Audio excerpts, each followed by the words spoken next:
Dumaan ang train dito sa baba namin. Malapit lang. Nandito kami sa 25 floor.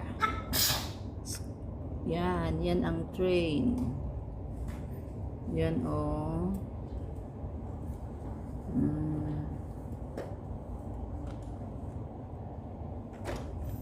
Nandito kami sa loob ng bahay na ulan, kaya dito lang kami sa loob.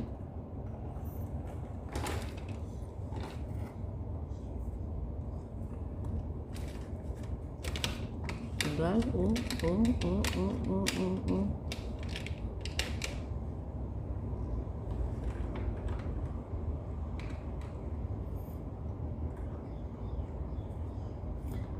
Yan, nakalis na.